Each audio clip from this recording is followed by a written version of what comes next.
This UCSD-TV program is a presentation of University of California Television for educational and non-commercial use only.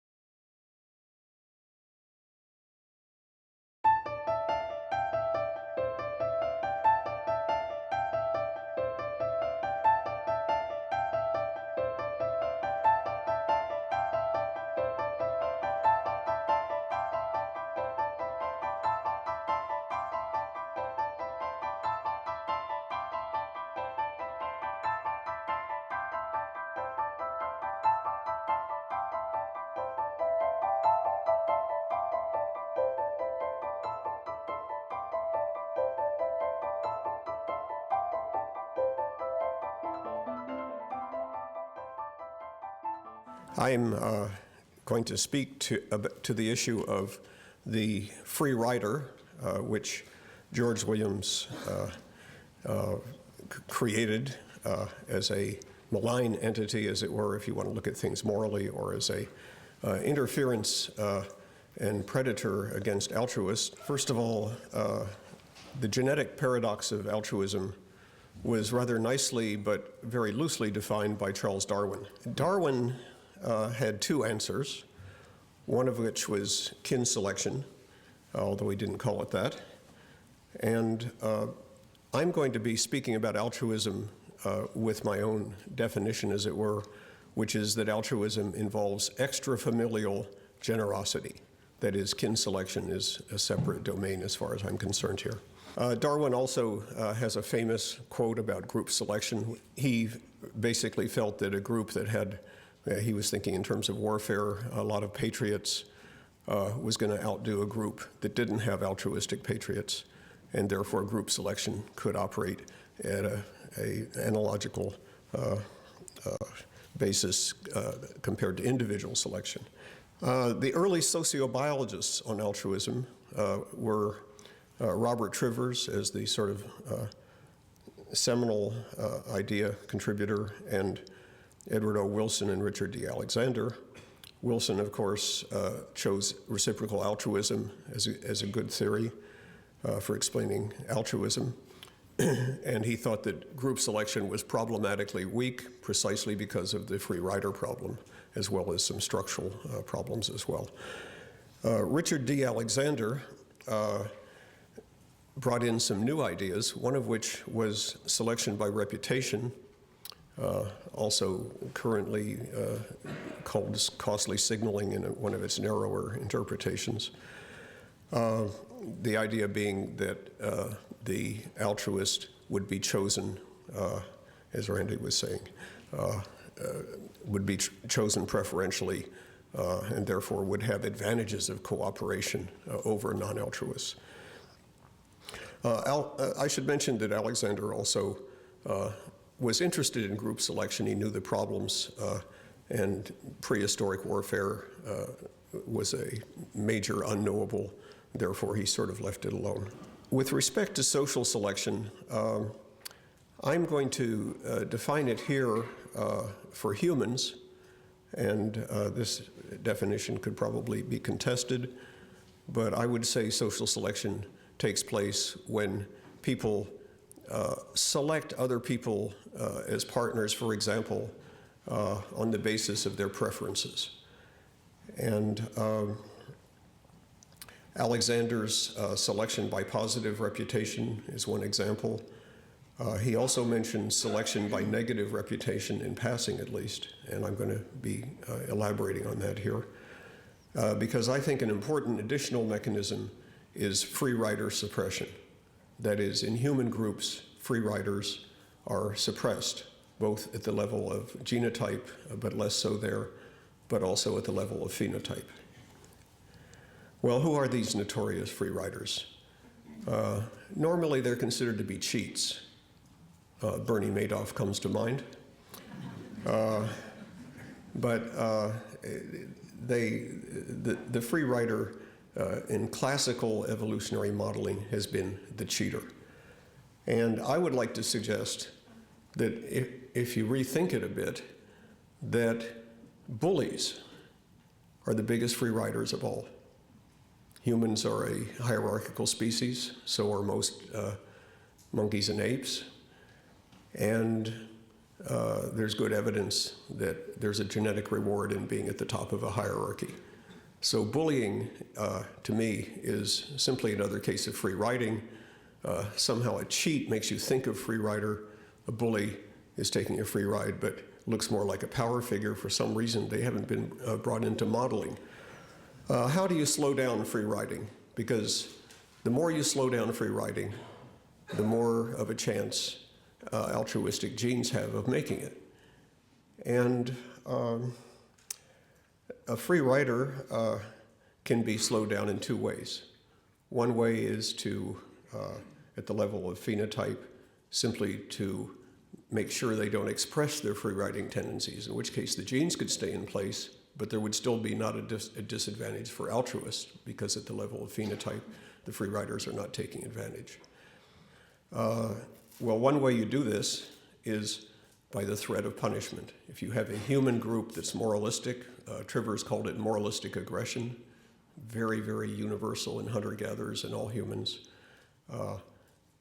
People start worrying about outcomes in terms of groups turning on them, and therefore, let's say a bullying free rider will be cut down, or if he either will be cut down, or if he refrains from his behavior, then he can stay in a decent position genetically.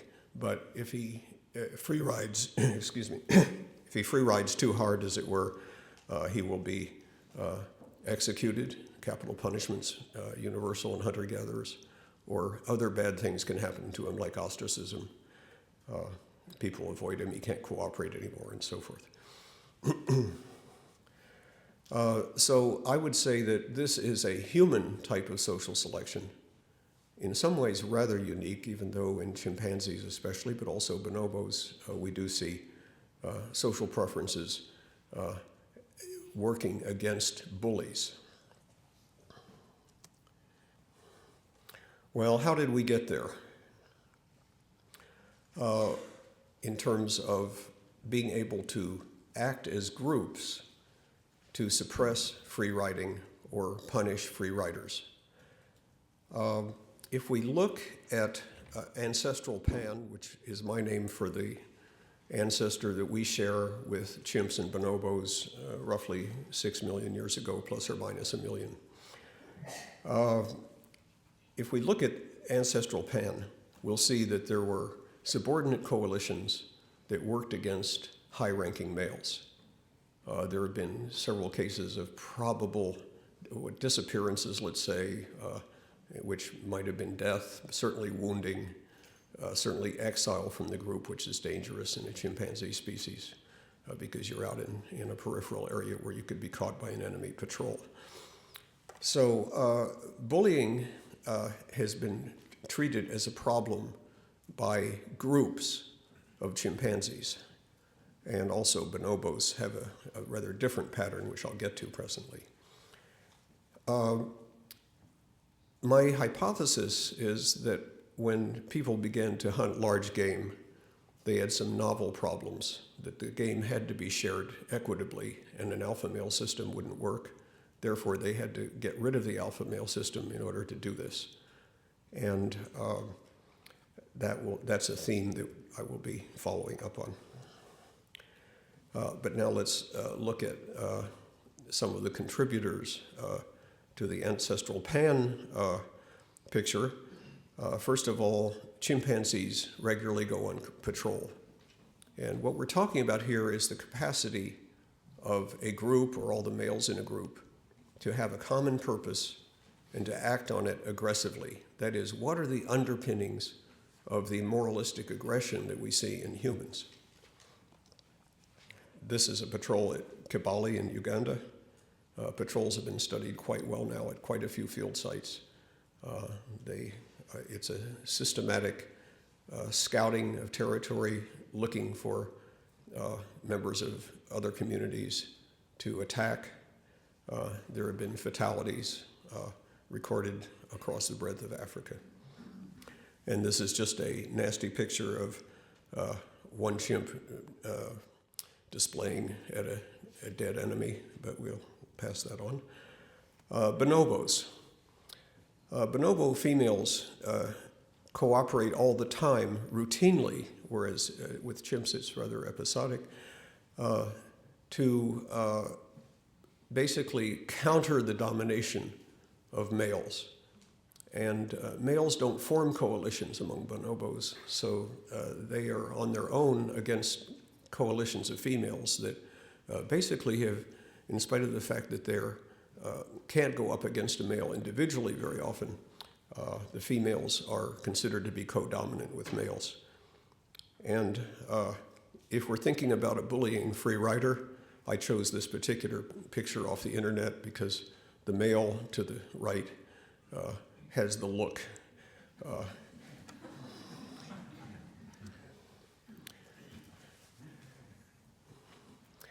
So ancestral Pan cooperated as coalitions in threatening or attacking neighbors. Bonobos do this as well. They so far haven't had fatalities. One wounding was reported by Kano, but territorial encounters involve larger groups chasing smaller groups, so it's clear the males are acting as coalitions against enemies, as it were. Ancestral Pan cooperated in coalitions then, because humans also do this, and therefore if chimps, bonobos, and humans all do it, Ancestral Pan did it. The name of that game is parsimony. Ancestral Pan specifically was engaged in counter-dominant coalitions. That is, they go up against individuals who individually have power, but the power can be eroded by a coalition going up against them. And because they go against bullies, humans do it, all hunter-gatherers of the nomadic type are egalitarian. They basically don't countenance bullies at all. Chimps and bonobos at least whittle away at their power. So free rider suppression in the sense of bullying free riders as opposed to cheats is ancient. So we've looked at some of the bases of group cooperation, and now we're going to talk more about humans. Once we had active large game hunting with ungulates as the targets,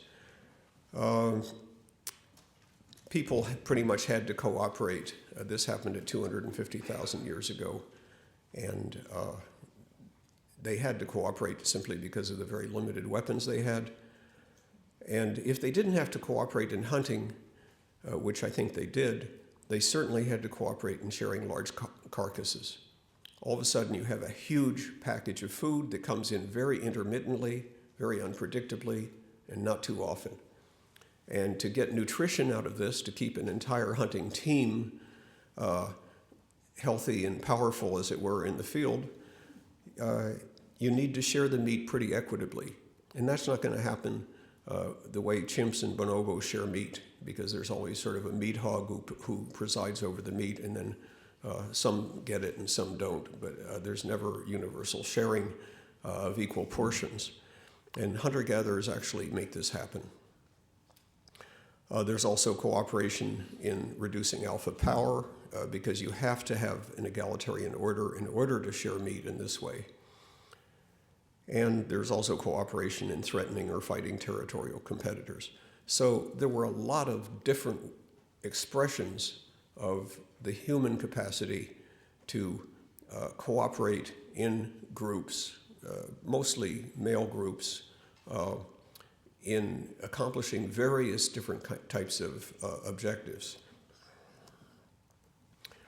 And this is just a little bit of fun to look at some rock art.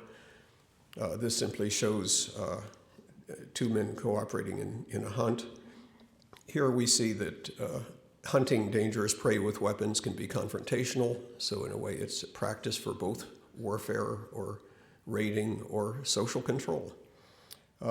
This particular slide is a bit ambiguous. It looks to me like it's partly hunting and partly fighting. And I simply put it in because I think the two are conjoined in the sense of cooperation being involved. And here we have fighting, which is individual. That is, it looks to be more at the level of a few individuals fighting. And here we have fighting by, it looks like about 11, but there's some of this picture has eroded, but at least 11 actors.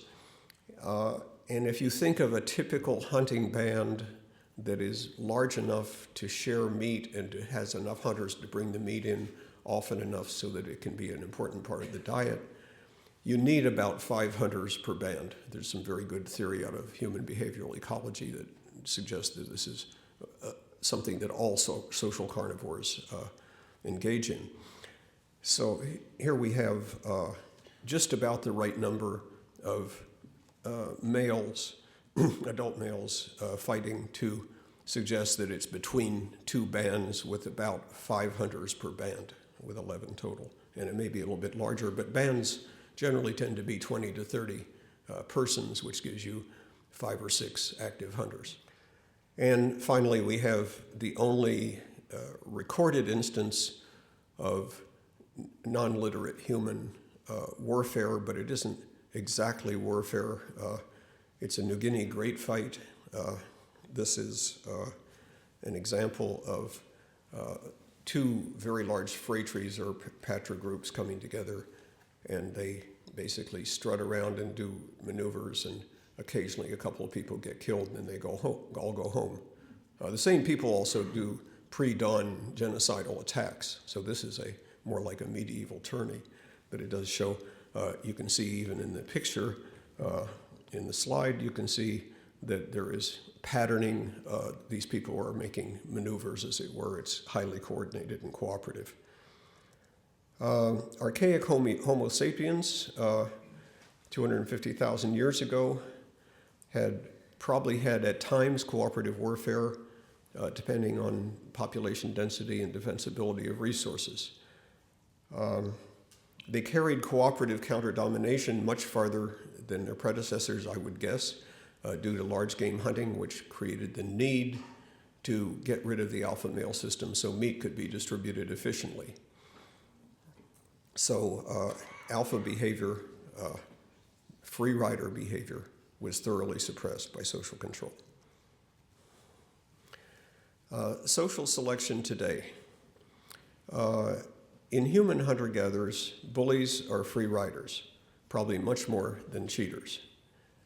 And the threat of moralistic aggression by the entire band, the rest of the band, largely holds them in check. There's a wonderful book by anthropologist Jean Briggs, which talks about an Eskimo personality, a guy who really wanted to be aggressive, but he was so scared of people catching on to it that he was constantly stifling his aggressive nature, as it were. When people get out of hand, and I've looked at many hunter-gatherers in this respect, when they get out of hand, they are likely to get killed. Well, let's talk about implications for the study of altruism. Free riders are a major problem in modeling the selection of extrafamilial generosity. Randy's already talked about models, but selection by reputation, reciprocal altruism, and group selection are models that are particularly vulnerable to free riding. And I believe that future modeling, if we're going to get at the bottom of the altruism paradox, and I'm not sure we're 90% of the way there, I think we need to look at free rider suppression, because humans are the only species I can think of that act as moralistically aggressive groups to suppress free riders at the level of phenotype. And if they're suppressed at the level of phenotype, then they can't really do any damage to the altruists. And this changes the modeling quite radically. Thank you.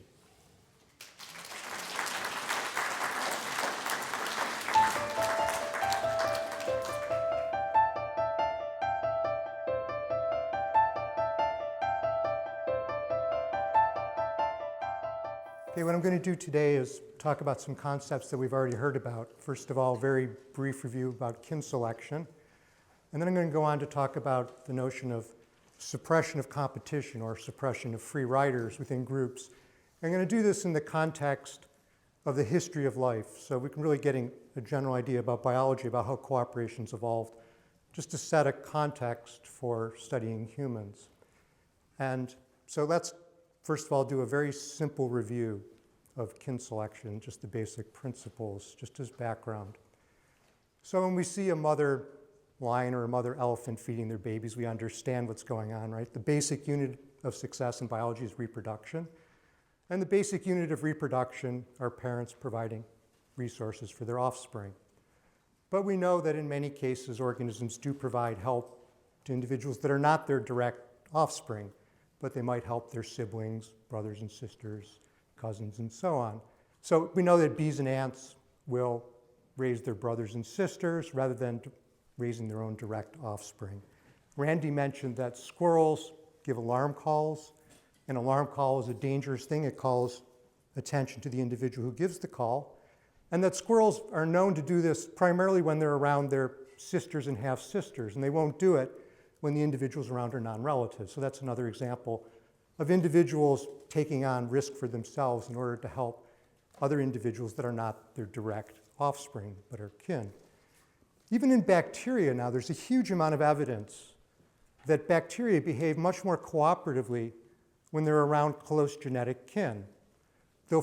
Bacteria will, for example, secrete molecules that help to break down resources that other bacteria in the group can suck up. But when the degree of kinship among the bacteria is much lower, the bacteria don't do this as much, and they tend to compete much more with each other. So the degree of integration and cooperation among bacteria is strongly influenced by genetic relatedness. And this has actually turned out to be very important. And more we're going to see this in biomedical research, understanding the role of kinship and infection. So this is a way going in the other direction from this symposium. My own interests tend to be looking at very simple organisms and how these ideas apply. And we tend to think of early human groups as being mostly small kin groups where individuals are cooperating with brothers and sisters and other kin. But we know that kinship's not enough in the history of life, even in simple biology, to understand the cooperation that we see in nature, because we see many examples in nature of individuals acting in ways that seem cooperative with other individuals that are not genetic kin at all. This is not just in humans, but throughout the history of life. So going back to humans for a second, though, as a puzzle, and this is to some extent what this symposium is about, we know that through human history, group sizes have gotten larger. Perhaps kinship was very important in small groups initially, but now we have large nation states and groups where clearly individuals have gone far beyond kinship. So what are the general principles that might span all the way up through the history of life and on to humans? And the idea that I'm going to focus on, you can think of as constraints on competition within groups, things that tend to suppress the ability of individuals to compete with each other. So let's just imagine that we're in a group together, and there's some resources, and there's no rules at first or constraints, and so there's some resources, and I could take those resources for myself from you, and that might be a benefit to me. But at the same time, if I'm starting to take the resources from you, it might be a little harder for us to cooperate and act as a cohesive group if we needed to act cohesively. So what could then make us act more cohesively as a group? Prevent me from taking these resources, which are, at least in the short run, a benefit to me. And one thing that would be, in a very abstract sense, would be mechanisms that acted to suppress internal competition within groups. If there was some mechanism so I wasn't allowed to or was prevented in taking things from you so that there was a fair distribution of resources in the group, then the only way that I can improve my own success, I can't compete with you because there are rules, the only way I can increase my own success is by acting cooperatively with you to increase the efficiency of our group, perhaps in competition against other groups. So it's an extremely simple idea, but the power is tremendous. if there are mechanisms that suppress competition, individuals can only improve their own success by acting cohesively and cooperatively within a group. Now, I want to talk about that idea and develop it through the sort of, first of all, give you a little background from what is, roughly speaking, moral philosophy in humans. And then we'll go back and talk about that through the history of biology so we can see the structure of the concept. So I think that perhaps the first person who's often credited with this idea of sort of suppression of competition, it's hard to say who first said it, but the person who now gets cited the most is Adam Smith. Now, you know the name Adam Smith from The Wealth of Nations. Of course, a very famous book, thought to be the first discussion of free markets and competition, capitalism, and also ascribed to Adam Smith is the notion that free markets are very efficient for groups, right? If you simply leave individuals to pursue their own selfish interests, the invisible hand, and out emerges beautiful cooperative markets where everybody's better off. Now, Adam Smith knew that that was nonsense, okay? But nonetheless, everybody quotes Adam Smith as having said it. But Adam Smith didn't believe that, or certainly wrote against it. In fact, Adam Smith wrote a second book, which is also not as famous, but is quite well known, and it was called Moral Sentiments. And I want to give you not a quote from Adam Smith, I'll tell you about that in a second, but from Egbert Lee, who was writing about Adam Smith. And what Egbert Lee said was, Adam Smith argued that if individuals had sufficient common interest in their group's good, they would combine to suppress activities of members acting contrary to the group's welfare. Okay, so individuals in a human group, if they can see that there are problems, they can band together to suppress that internal competition, and that's going to promote the group welfare, which is the idea I've been discussing with you. Now, if you read what Adam Smith said, he wrote in the 18th century, and the language is a little different. It's not exactly clear. It looks like that's what he meant. I think it's a reasonable interpretation. But turning to more modern studies, again, sort of in what we might call moral philosophy, there's a very famous idea, which is now widely known, called the veil of ignorance. You may have heard of this. It was published in a book by John Rawls in 1971. And what Rawls was wondering about is, how can we form a just and fair society? What are the ways in which we might do that? And what Rawls said is, okay, this is what we're going to do to form a just and fair society. We're going to get together as a group, and we're going to make the rules for our group, the moral laws, the legal system, and so on. And we're going to make those rules as they apply to rich people or poor people, to powerful people or to people who are weak and subordinate. And we're going to make all those rules and laws to govern all the interactions from behind a veil of ignorance about our own position in society. And then, right? And then we're going to be randomly assigned to a position. So we don't know if we're going to be rich, we don't know if we're going to be strong, but we might also be weak or poor. But before that, we're going to agree that the rules are fair before we know where we go, behind a veil of ignorance. So these are quotes from Rawls. A just society establishes rules that individuals regard as fair from behind a veil of ignorance about their position within society. An individual may in practice end up on one end or the other of any particular social interaction. That is to say, you're going to be assigned randomly to a position. So you better think that the overall structure is okay. Now, this notion of randomization is extremely powerful in terms of creating fairness. But so far I've been talking to you about human moral philosophy, but I started out by telling you that I was going to tell you about the history of life. So how does this idea of randomization apply throughout the history of life? And in fact, it applies extremely well and very importantly throughout the history of biology. There's a phenomenon in biology that's called fair meiosis, and biologists actually use that word, fair meiosis. Now, what is that? Well, you probably know that when you were born, you got some genes from your mother and some genes from your father. And basically, for every gene that you have, for the most part, you've got one from your mother and one from your father. And these genes are on chromosomes, so they're packaged that way. So you have lots of chromosomes, and they're paired up. Mother's chromosome, father's chromosome, mother's chromosome, father's chromosome. So that's what your genes are like. And when you go to make a baby, sperm or egg, we call sperm or egg a gamete. So you make a gamete. And when you make a gamete, do you pass your mother's gene or your father's gene through the gamete? Because the gamete only contains half of your genes, because you're going to mate with somebody, and the other half's going to come from your mates, so you're going to make a baby with two copies. So do you pass your mother's or your father's? And the answer is, it's random, right? There's a 50-50 chance, for the most part, for each of your genes that it'll be your mother's or your father's gene. So we say each gamete has an equal or random chance of transmitting the maternal or paternal copy. Randomization puts each chromosome behind a veil of ignorance. If we want to say it that way, biologists usually don't say it that way, but it's a reasonable point.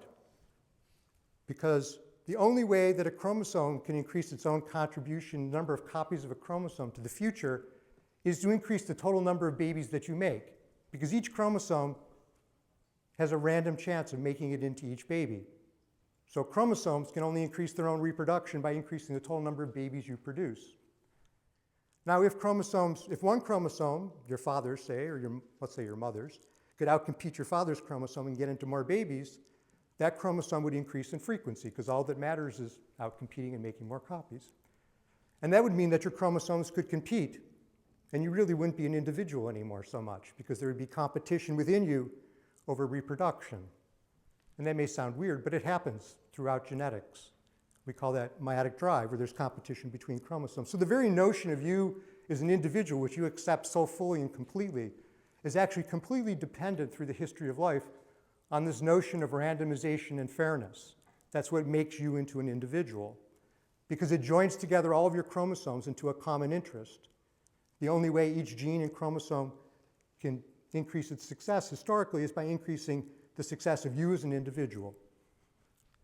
So chromosomes, we said that, chromosomes can increase their own success, right? So Egbert Lee, he's a very flowery language, it's always fun to quote him. The many genes of the genome repress drive, that's competition between chromosomes. Repressed drive is if we had to do with a parliament of genes which so regulated itself as to prevent cabals of a few conspiring for their own selfish profit at the expense of the commonwealth. Okay, that's very flowery. But it's actually not very far off, because we know that fair meiosis doesn't just happen. If you're a biologist, there's never integration and cooperation without something behind it. And in fact, in your genome and in the genomes of all organisms that have this process are a lot of mechanisms that suppress internal competition. We know that because we see it break down, and we see the unity of the genome breaking down in some cases. So for the most part, the unity of the genome that makes you an individual holds, but it doesn't just start that way. That emerged from the history of life, and it wasn't the default ancestral condition. So if you ever got taught genetics, you get taught Mendelian genetics as if that was God created Mendelian genetics, and that's how it works. But that isn't what happened in the history of life. Something happened to cause integration.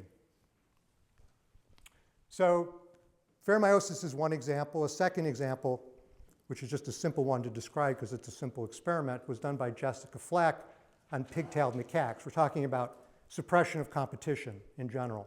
And this is a simple experiment. Here's a little enclosure of macaques, and these are M's or males. And the males act to suppress competition in the group. They break up fights, and they kind of keep the peace, and they keep things under control.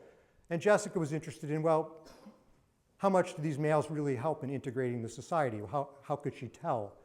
So she did what all biologists do when they want to understand something, which is that they take it away or they knock it out.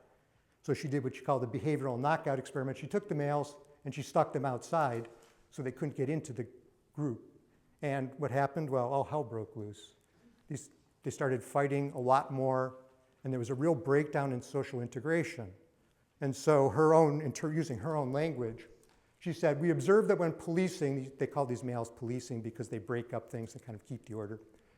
We observed that when policing is operational, group members build larger social networks characterized by greater partner diversity and increased potential for socially positive contagion and cooperation.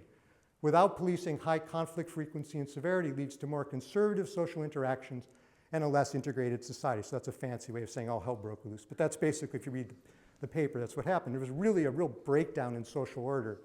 A lot of the standard cooperative behaviors, grooming, affiliated behaviors of primates really decreased tremendously without that imposition. And these males were not just breaking up fights with kin, they were sort of acting really in the group as an overall structural organizers.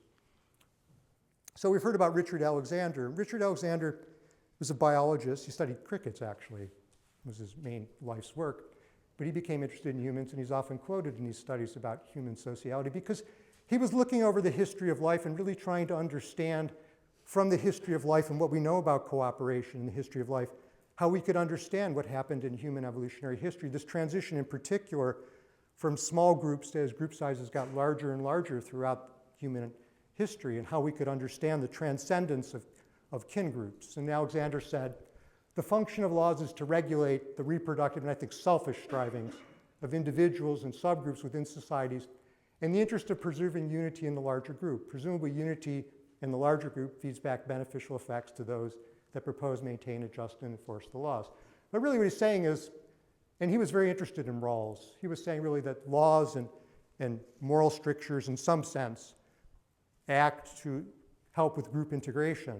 And he was particularly interested in group against group competition. And so in this sense, the integration of groups really depended on this internal suppression of competition through laws and moral strictures and these sorts of things. And so this was his view of human evolutionary history, or human history in any case. Now going back to the history of life, John Maynard Smith was thinking about the span of the history of life and cooperation, as I sort of indicated briefly today.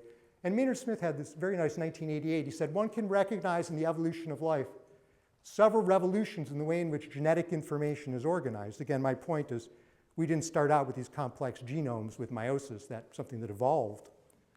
In each of these revolutions, there has been conflict between selection at several levels, genes and genomes, individuals and groups, and so on. The achievement of individuality at the higher level, or cohesiveness of a group at a higher level, has required that the disruptive effects of selection at the lower level be suppressed. And so, to me, the two great principles in the history of life of cooperation are kin selection, which gets talked about a lot. This notion of suppression of competition internally, it gets mentioned, people sort of understand it. We had one person mention it quite prominently, but the degree to which it's integrated into the very basis of everything we know about the history of life, I think is not as widely appreciated as it should be. To me, kin selection and suppression of competition are the two great forces in the history of life. Now, reciprocity and reciprocal altruism and game theory ideas, okay, that's great for fish and humans, but most of the history of life isn't with fish and humans and brains, right? It's with very simple organisms. And we see these principles then really organizing throughout the history of life. And I think that it's helpful to have that span and perspective when talking about humans. It doesn't answer any particular problem about humans, but certainly if you ever want to read Alexander, you have to understand that background, that he's really coming from this perspective. And so I think that's, since I don't study humans and I was asked to speak today, I think that's what I could bring to you, is something about that biological perspective, just to give you a little background and context. So thank you very much.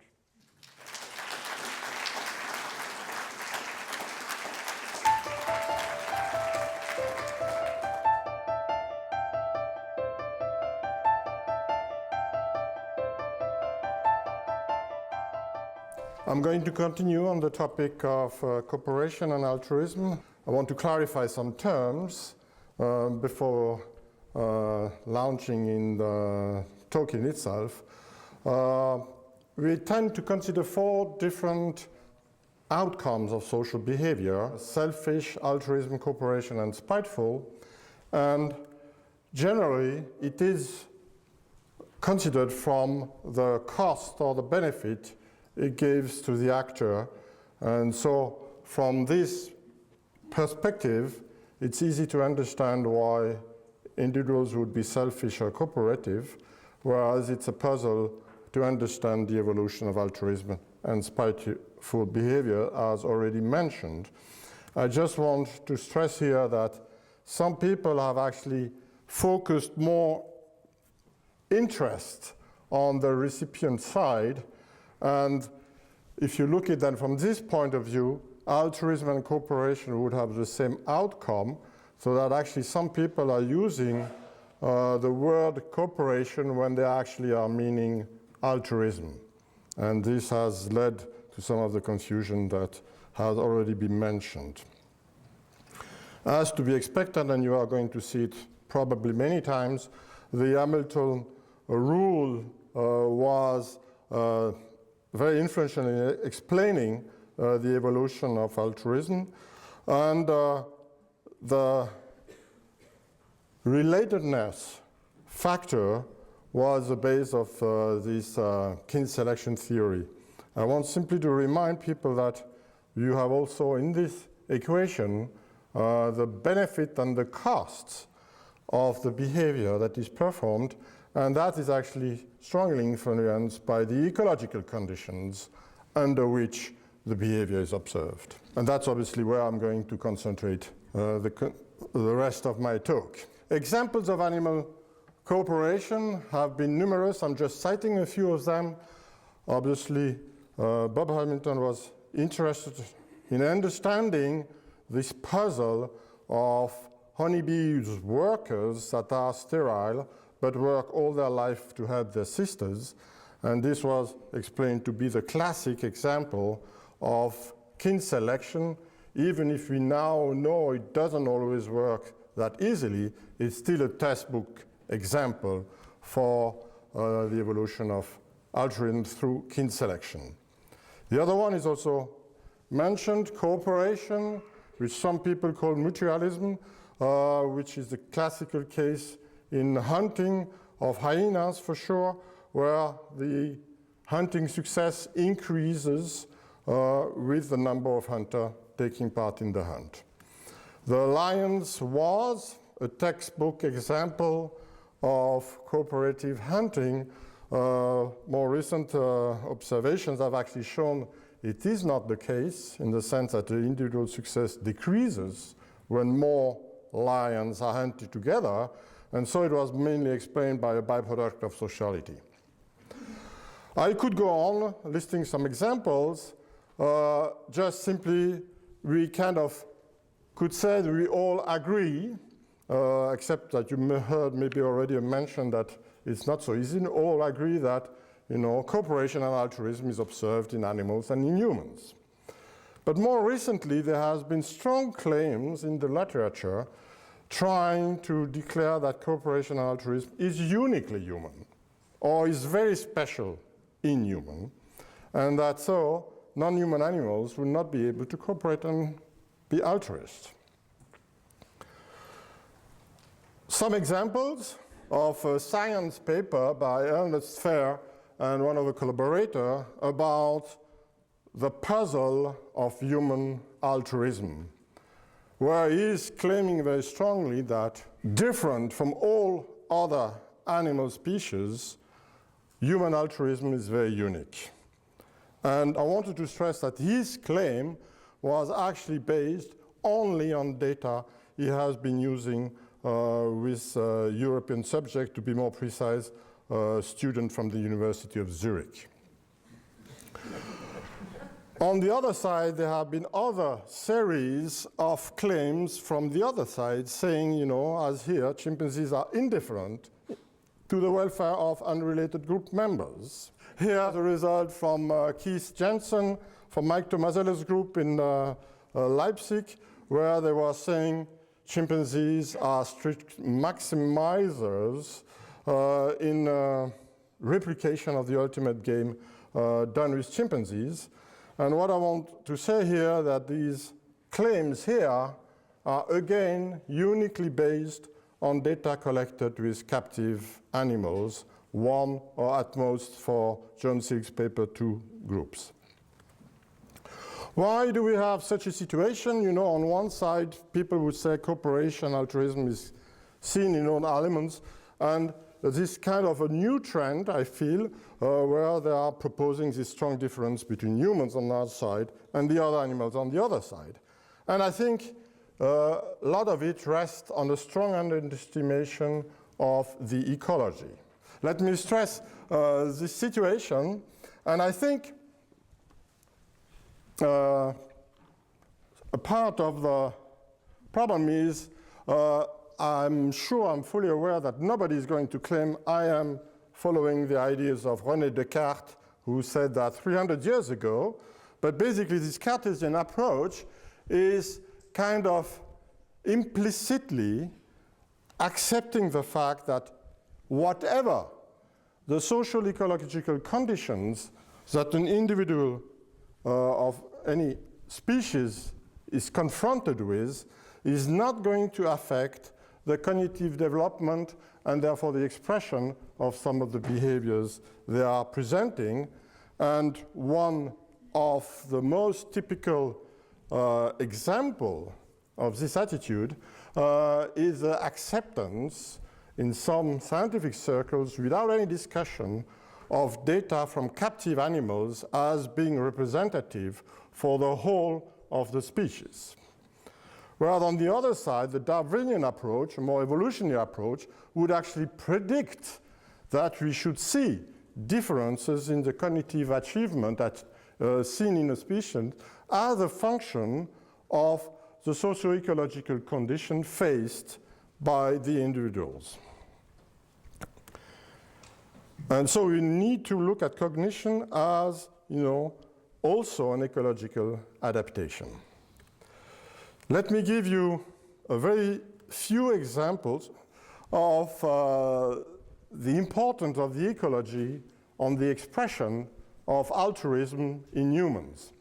Maybe some of you know the work of Joe Hendrich and many other people where they have been reproducing this dictator game where the game is basically where you give an amount of money of one individual and he has to share part of it to another individual that he knows is around but he doesn't know who it is. And when you do that in Europe, in the US, people will share on average 40% of the money they have received. And economists were viewing that as a proof of the very strong sharing tendency of humans because they were assuming that humans are purely selfish individuals who would maximize the economic reward and they should not share anything.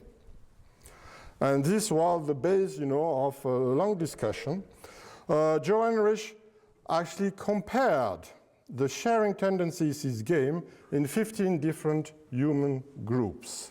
You have the American group was about 40 to 45%, and there is actually then a tremendous decrease of the proportion of the money individuals receive that they are going to share. And on the extreme side here, you would have the Hadza, the Tsaminane, that are sharing around 20% only. So you see a strong difference, and this difference has been explained by the tendency of economic integration in those societies. So there was, a kind of an ecological explanation for this difference you observe. So there were economists, Levitt and List, have been making a small breviary in Science 2 years ago, making us aware of the problems that economists are facing when they try to understand humans' behavior in real life compared in the laboratory. If you think that all US and European students, when they got money, share 42% of the money with unknown individuals, you, as humans, member of the species human, you should realize that there is something that is wrong there.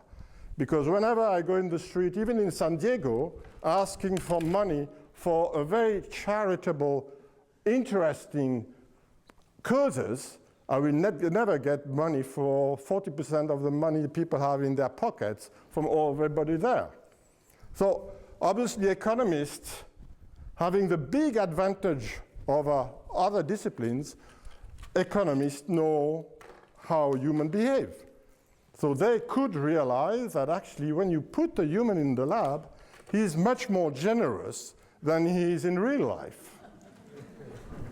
And so there is obviously a problem when you want to kind of compare that. So what I wanted just to say with those two examples, and I have many more, I think, in humans there is a strong case, that the ecology is playing a very important role in our tendency to cooperate or to be altruistic. And so, since we all know, chimpanzees are our closest living relative, what we observe of the importance of ecology in the expression of altruism in human may have a similar effect in chimpanzees. So here, the group hunt tendencies of chimpanzees when they are hunting red colobus monkeys in each of these sites. The Gombe chimpanzees, the Mahale chimpanzees, the chimpanzees in Thai I've been working with, and the chimpanzees in Gogo, where John Mitani has been working. And you see a very strong differences between the three populations. In Gogo, they hunt in group, when they hunt almost 100% of the case. Whereas in Gombe, when they hunt in group, about, I think, in 30% of the case only. So it's a huge difference. And the second graphic, where you only see it's about collaborative hunting, when the chimpanzees hunt in group, how frequently do they organize themselves in performing different complementary roles between the hunters? There is also huge differences in the proportion of the chimpanzee males to organize them as a collaborative hunt, where in 75% of the cases, the group huntings in Thai is collaborative. In Mahale and in Ngogo, the researchers have never seen this kind of collaborative organization, whereas in Gombe, it is seen in 1/3 of the group hunts. So here, again, a strong difference. The explanation was mainly that the hunt taking place in the trees, the structure of the forest can have a huge importance on the success of lone hunter. So if the forest is an interrupted canopy, you can actually corner the prey in an interruption of the forest, and the prey are much more easy to capture. Whereas if you have a continuous forest, like in the Thai forest, you absolutely need to organize yourself as a group to be successful. We have seen in the wild 3 main ecological contexts under which chimpanzees cooperate. It's a territorial defense that is seen in all chimpanzees, as Christopher Böhm already mentioned, collaborative hunting, that is a function of the difficulties of obtaining a capture, and predator defense, which is obviously also a function of the intensity of predation pressure on the chimpanzees. And in Thai, this is a very important aspect. Here, the sharing tendency of the chimpanzees, when on the left, sharing for meat, and the meat sharing is a very interesting one, because half of the events of meat sharing is active, the meat owner facilitating the access to the meat in Thai chimpanzees, whereas it is much less frequently active in Gombe chimpanzees. And the fascinating aspect in Gombe chimpanzees is that they are kind of explaining meat sharing through harassment, in the sense that the beggar would make some gestures preventing meat owner from eating. And we have never seen that in Thai chimpanzees. And another graphic comparing the tendency of the chimpanzees to shared tool-acquired food. In Thai, here you have an histogram showing that when they are cracking nuts, mothers share actively a lot of the nuts they acquire.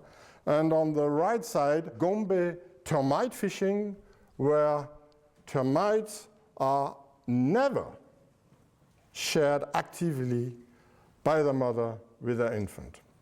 A very interesting, very surprising result. Altruistic adoptions. Chimpanzees,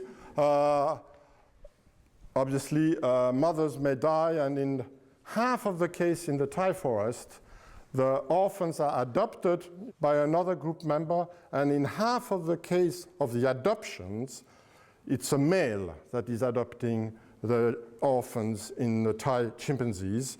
And in these 2 cases, we could actually test for genetic paternity and show that these 2 males adopting the babies were not the father of the infant, and they were a true case of altruism. So we showed 4 ecological contexts where food sharing happens regularly in chimpanzees for rich clump food. Adoption is seen also in all chimpanzee population. We may have a higher tendency of male adoptions by Thai chimpanzees than in other populations, but female adoption is also common. Infants that are in very threatened situation, especially here when facing leopards or when facing neighboring groups, can be rescued, helped by other group members.